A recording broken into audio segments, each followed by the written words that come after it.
Θέμα σε χώρο για σερφ έχει μετατραπεί η λίμνη Βόλβη στη Θεσσαλονίκη. Λόγω των σπάνιων ρευμάτων που πνέουν στην περιοχή, είναι η μοναδική λίμνη στη χώρα μας και μία από τις ελάχιστες στον κόσμο που μπορεί να φιλοξενεί σέρφερ από όλη την Ευρώπη. Φερμάρουν, ορτσάρουν και πλανάρουν με πολλούς κόμβους. Τα υπέρ είναι ότι δεν έχει κυματισμό, οπότε μας βοηθάει εμάς που θέλουμε ταχύτητα. Έχει ωραίο αεράκι, αν έλεγε ψηλά θα ήταν ακόμα καλύτερα, δηλαδή στην προπόνηση ήταν πολύ καλά.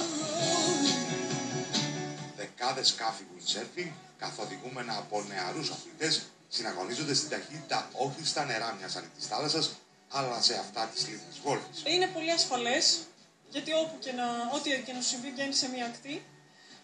Και είναι πολύ καλό για την ψυχική υγεία πέρα από τη σωματική. Επειδή αναπτύσσεις ταχύτητα που ξεχνάς τα προβλήματά σου, το συνιστώ σε όλους.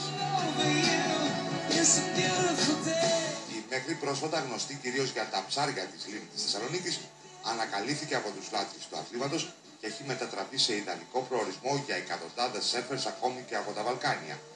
Γεγονός που λειτουργεί και ως πόλος έλξης για τους φίλους του αθλήματος που κατακλείζουν τις όχθες της. Έχω ξανατρέξει, είναι πολύ ωραίο σαν μέρος, αλλά σήμερα δεν μας κάνει τη χάρη ο αέρας. Μιας και ενώ έχουμε πολύ καλό αέρα, δεν έχουμε αέρα σε όλη τη διαδρομή και έτσι αναγκαστικά αυτή τη στιγμή θα κάνουμε μια κούρσα με μικρότερη απόσταση από αυτή που αρχικά σχεδιάσαμε. Οι αθλητές που βλέπετε πίσω μου προετοιμάζονται για ακόμη μια διαδρομή. Ελάχιστες λίμνες στον κόσμο δίνουν τη δυνατότητα να διοργανώνονται σε αυτές αγώνες windsurf. Η λίμνη Βόλβη είναι μόλις η δεύτερη στην Ευρώπη. Χάρη σε κάποια σπάνια και περίεργα ρεύματα, το σερφ εδώ είναι απολαυστικότερο ακόμη και από αυτό της θάλασσας, μας λένε οι σέρφερς. Θα εκτιμήσω ότι δεν έχει και αλάτι, δεν τζουζουνε μάτια, μύτες. Είναι καλά.